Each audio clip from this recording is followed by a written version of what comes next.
Hello again, friends and family. Here's Sister Martina, and this is our third meeting in the series about freedom and faith.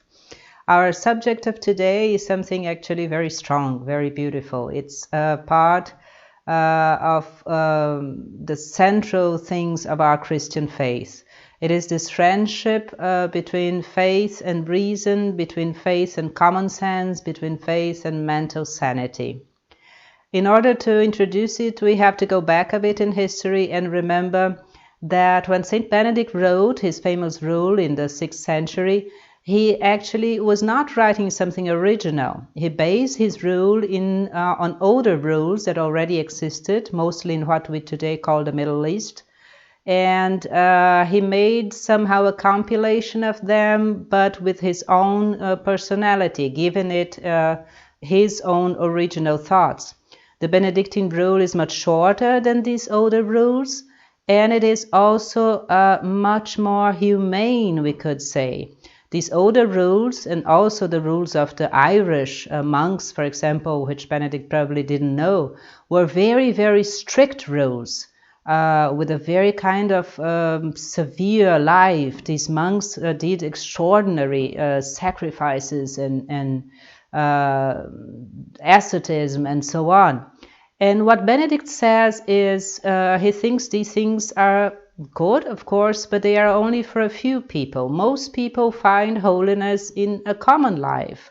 And he says actually perhaps there is much more holiness in daily fidelity, in daily patience, in daily love, than in doing once or twice in life something totally extraordinary, which can also lead to being very proud.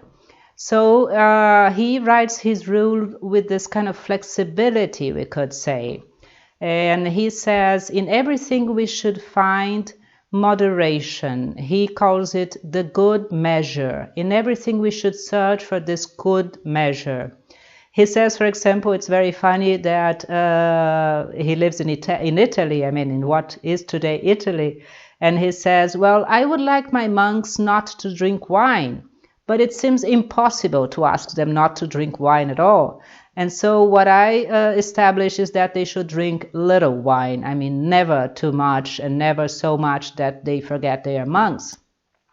When he speaks about the abbot, he says the abbot should not rule as a monolithic force. He should not see his monks as one thing and be rigid about the law or about the rule. But he should know every monk, and he should know how to differentiate the weak and the strong, and he should know what he should do with each one of them. He says so beautifully, the abbot should see to it that the weak do not get discouraged and the strong do not get frustrated. So there is this great humanistic characteristic to the Benedictine rule. Of course, other saints speak about it too. Saint Thomas Aquinas speaks of, for example, that virtue is in the middle. The way of the middle, not of the extremes, is the way to holiness. And we find it everywhere in Catholic theology and so on. But we could ask ourselves, is not this middle way or this moderation the equivalent to mediocrity? I'm not interested in anything. I'm not committed to anything. I just stay there in my comfort zone, as we would say today, and lazy, selfish, of course. And I'm always in the middle. I never really risk my life on something. On the other hand, the extremes, they look very brave and very courageous and very strong. These are people who know what they want and they go to the end for their own ideas and causes. This attracts, by the way, many young people. We see today here in Europe many cases of people who say our society is so mediocre and our society is so without value, without courage, that I have to find for myself something that fills up my life, and they end up sometimes in terrorist groups, in violence and terror and so on. So what is exactly this good measure that Benedict speaks about, that the saints speak to us about? It cannot be mediocrity. What is it then? I thought that we could think about a valley. I come from Rio in Brazil, and we have big mountains in Rio. So a valley is something that's very much part of my imagination. Let's think about a valley, and let's say at the bottom of the valley, we have this mediocrity. I mean, I don't need any effort. I just stay there. I look at things, but I don't go there. And my life is actually very reduced, very little, but I am contented with it because I think only of myself. I have all I need. I take advantage of all I can. I'm not interested if things are right or wrong, better or worse. I just want to survive, let's say. This is the bottom of the valley. It's like the lukewarm thing in the Bible. I mean, you're not hot, you're not cold, you're just lukewarm. I mean, there's no value in it. So many times in our lives we have this kind of attitude. And then let's suppose we climb one of the hills, one of the mountains, and these would be one of the extremes. Of course, climbing demand from us effort, courage. We have to be very much alive. We have to want to do something. We have to have determination. We have to have perseverance. So it's much better than being mediocre, of course. But so many times this extreme has also a lot to do with pride, with stubbornness, with impatience, ignorance, even with violence, with anger, with incapacity to forgive, for example. When we are on top of one of the sides of the valley, we can see a very beautiful view, but we can only see one side of it. We only have one perspective.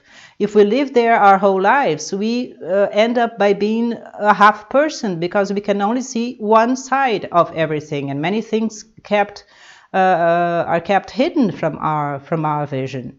So the extremes are, in this sense, actually dangerous, we could say. I think we use the expression slip into the extremes. The extremes seem to us sometimes very strong, but actually it's much more like I've lost my patience. I've lost control over myself. I am just letting myself be driven by anger and violence. I cannot put up with the situation anymore. I have to do something extreme. So it's actually a kind of weakness to be an extremist. I mean, it's a person that we cannot talk to. He cannot see other things. He cannot listen to other persons. He is closed somehow in his position. And it is also very interesting to observe in our own experience that we tend to jump from one extreme to the other. They seem to be opposed, the extremes, but actually they are born from the same kind of mentality, generally pride. And so it's very easy for us to go from one extreme to the other. The hard it is to find exactly the middle way. This is the thing. And what would be then the solution? What is that Saint Benedict tells us with this good measure? We could imagine it like a bridge over the valley, or if a bridge makes the landscape ugly, like some kind of rope we tend over the valley. From a bridge, we see everything. We can go and come. We can see every side. We have a wonderful view. We are somehow above the situation. It's also somehow a risky position. We can fall out of the bridge. But it is the position that really gives us a kind of dominion about the situation. We are not here mediocre. In the contrary, we are trying to do something really, really great. We are not slipping into the extremes, but we are looking for something above ourselves. We are looking for something really great. And this kind of attitude demands from us then character, perseverance, really, really demands us to be strong.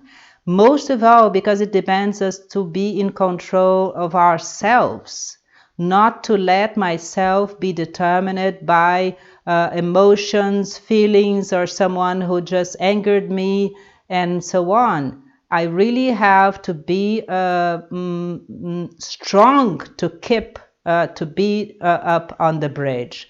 It demands also lots of wisdom, of humility, of listening to the others, of not always having the first word or the last word and saying always what I think and I want. On the contrary, it's a much more deeper position. And actually, it is the position of holiness, of real heroism. This is what demands most effort and most patience and most virtue from us. Not to slip into the extremes and not to hide ourselves in a position of comfort, but try always and always to go above to this bridge. We could also say it has nothing to do with repression, with telling me, oh, I have to be always in the middle. I cannot be happy and I cannot be sad. I cannot enjoy anything. Everything is somehow forbidden and I have to be in the middle. On the contrary, this is the real position of freedom. Because here I am free of the extremes, free of selfishness, free of letting myself being determined by what the others say, for example, by criticism, or by what I sense in myself. Anger is there, but it doesn't determine me. All kinds of frustrations perhaps are there, but they don't determine what I do. On the other hand, all kinds of temptations to overdo my enthusiasm for things, they are also there, but they also don't determine what I say, what I do.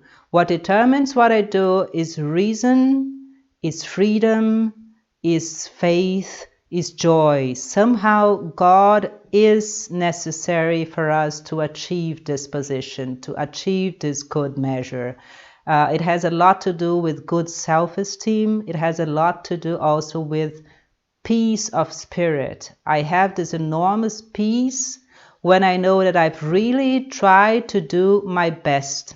It cannot be perfect, it may be not perfect, but I really tried with all my strength to do the best I could do. Of course, we could have many examples. I think about trying to be on a diet, for example, which is something very hard for me, or taking care of our health, or doing sports. We always tend either to one side or to the other. Either I eat too much, or then I invent the most complicated diet, or I dedicate myself entirely to the sports, or I become a sedentary person who does no sports at all. The way of the middle is always hard because it demands from me day to day this control over myself, this giving out of myself, this looking for what the reality is, this escaping in a good sense from my own feelings or emotions of the moment and having control over them, being on a bridge over these things. We could also think about politics. Nowadays, of course, or at least when I was younger, people always said, if you're talking with communists, they will say you're fascist. If you're talking to people more right-winged, they will say you're a communist. I mean, this is ridiculous because, of course, there are other things in politics. These are just modern things in history. And also in the church, we can say, oh, you're a liberal or you're a conservative. No, I'm not liberal and neither a liberal nor a conservative. I'm Catholic.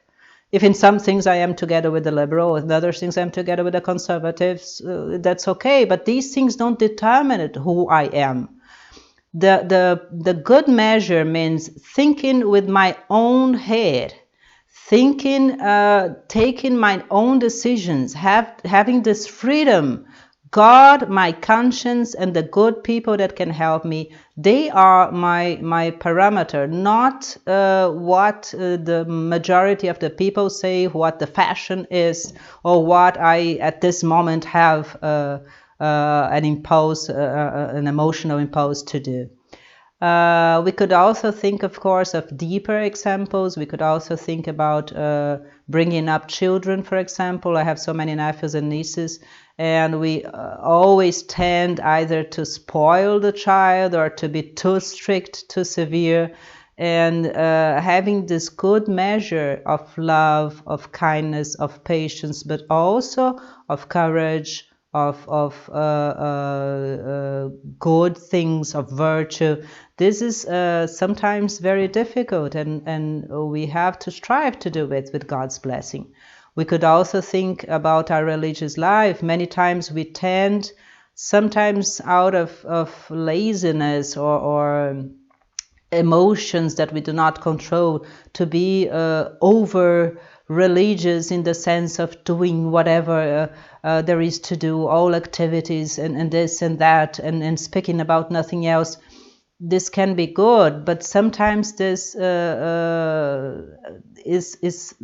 it hides not exactly a very good piety. It has much more to do with my pride or exactly with my selfishness than with real faith. Or on the other hand, I can also say, oh no, I go to church when I want and I do what I do, and I agree here, but I don't agree there. I mean, if God exists, then there is a truth, then there is something that I should search, not only my own opinions about it. So also this good measure. Jesus says, those who love me, those who follow me, are not the ones who say, Lord, Lord, but those who really do what I say, those who really fulfill my commandments. And this is what is very hard, to really try every day to do what our conscience tells us, to fulfill God's commandments. There are some observations that we make in our experience in life, of course. We must also always remember that these positions, the bottom of the valley, the mountains, the extremes, or the bridge, we cannot say that people are these positions. These are only positions. We generally fall down in the valley, then try to climb one of the hills, then manage to stay at the bridge, and then fall down again. So it's not a question of saying, I am better, I can do that. No, it's a question of seeing what should be done and trying to do that, and being humble enough to know that without God's grace and without really trying to be virtuous, we cannot reach this wonderful bridge. We should also think that this good measure cannot mean dialoguing with the error. Jesus himself is a good example of that, as in everything else. I mean, when he gets to the temple and he sees those people there making from the temple a kind of shopping center, he gets angry with a good anger. It's not that he lost somehow his control of himself. No, he's seeing that is wrong. And what he does with full consciousness. I mean, he does know what he is doing. And many things in life we should also not be patient with. There are things in ourselves, first of all, but also in our surroundings that we should not admit, that we should not do, that we should not go together with it, even if the majority is doing that. We must always keep this truthfulness and sincerity to do really what our conscience tells us to do in this moment. This is the voice of God, and this is the good measure. It has nothing to do with scruples, with fear, with puritanism. No, it has to do with being really free and joyful, because we really try to do what we think is better in every situation. One interesting thing also is that generally the extremist, he's very almost respected and certainly feared. We look up to an extremist, perhaps only because we fear him. The mediocre, on the other side, is always very popular. Everybody likes having a mediocre by our side because we feel ourselves very high then, very above him. The good measure make people actually different. The good measure of holiness makes people actually very discreet. They almost don't appear. We almost don't see them. So many holy people are around us doing holy things, and we don't see them because they don't want to be seen. They are not looking for praise or fame or anything. On the contrary, they are very, very like the Mother of God and Saint Joseph, very, very discreet and very, very humble. Jesus is then, of course, the greatest model also for this good measure. He had a great authority, but he was no fanatical, and he was no man full of feelings and emotions as we sometimes make him. He lived 30 years in a very hidden and modest life, but he went all the way. The good measure has no bounds. Holiness has no bounds. We can never exaggerate in holiness. And he went all the way to death and gave his life for us. And this is what Saint Benedict says. This good measure, we should look for it every day of our lives in humility, in confidence that God will help us. And this is exactly the way of holiness, not doing extraordinary things, but doing, as Saint Joseph Maria Escrivá would say, the ordinary in an extraordinary way. God bless us all until our next meeting, and I hope that somehow this helps you during these difficult times. Goodbye.